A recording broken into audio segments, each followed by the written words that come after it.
It is a pleasure to be here with you all today, and thanks for coming in the rain with the bike race, and it was hard to park, so I appreciate that. Thanks very much.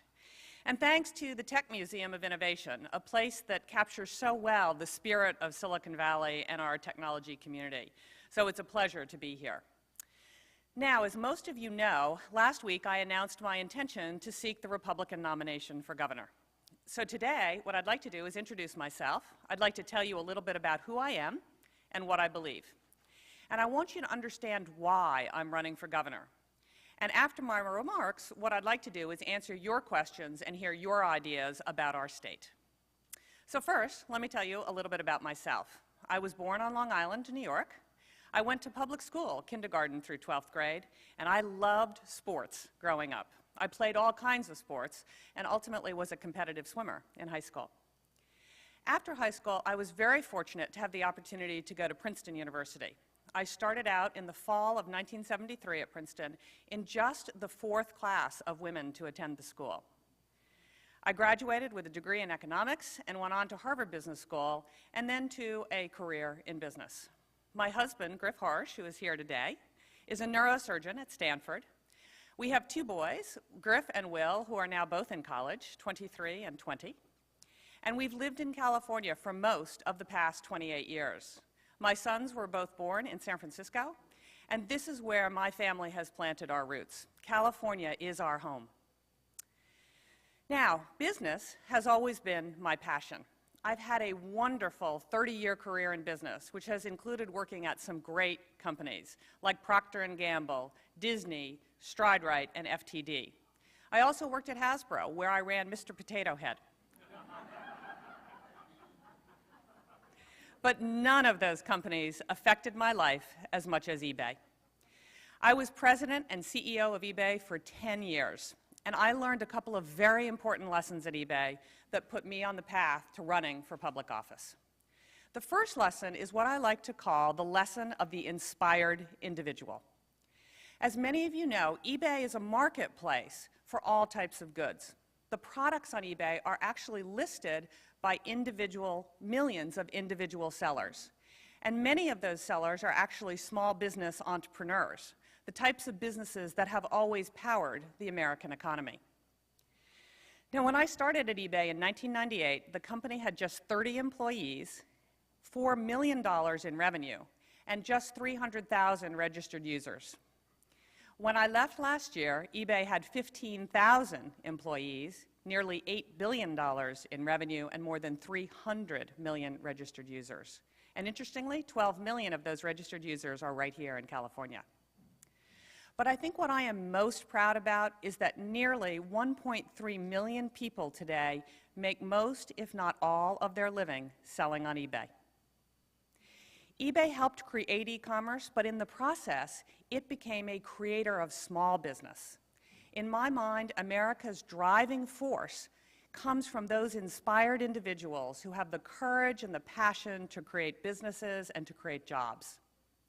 And I ran eBay with those folks in mind.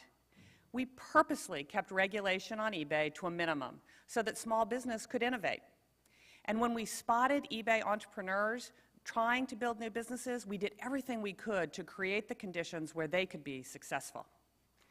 Freed from too many corporate rules and supported by eBay's technology and eBay's employees, we tried to unleash the entrepreneur in people around the world. And that created thousands of jobs, not only at eBay, of course, but all the companies that provided the services and products that eBay needed to operate. So, eBay left me deeply committed to the power of small business. I saw firsthand what you know, which is that job creation and economic prosperity depend on giving small businesses and inspired individuals a chance to succeed. The second lesson I learned at eBay is that left unrestrained, government can actually hurt prosperity. When I came to eBay in 1998, I had really a limited appreciation for what government can do to impede the growth of business. Frankly, my career to that point had not involved me in taxation, government bureaucracy, or regulation.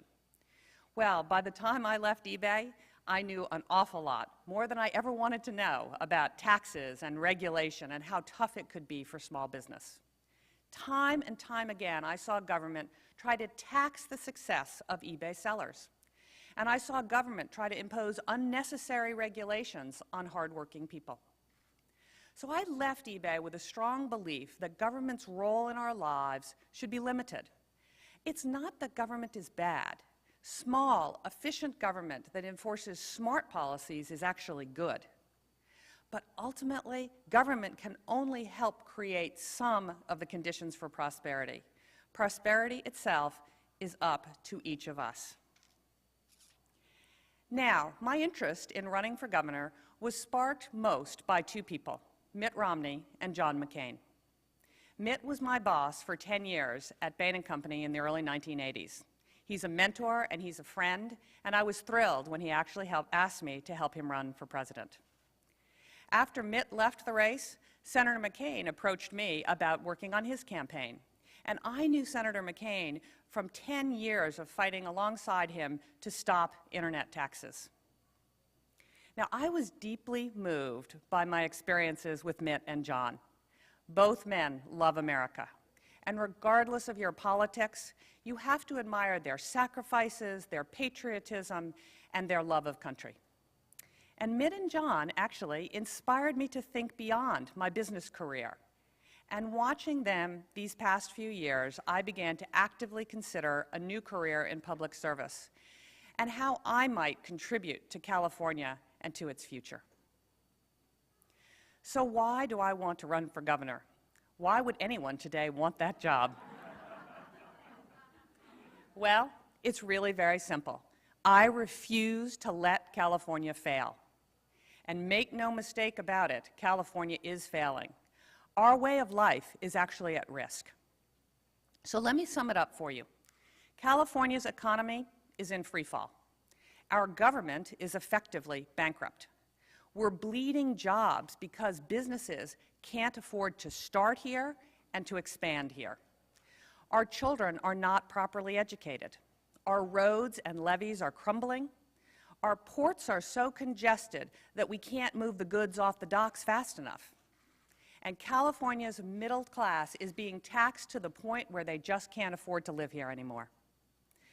And the professional politicians in Sacramento can't see past their differences long enough to save the state they claim to love.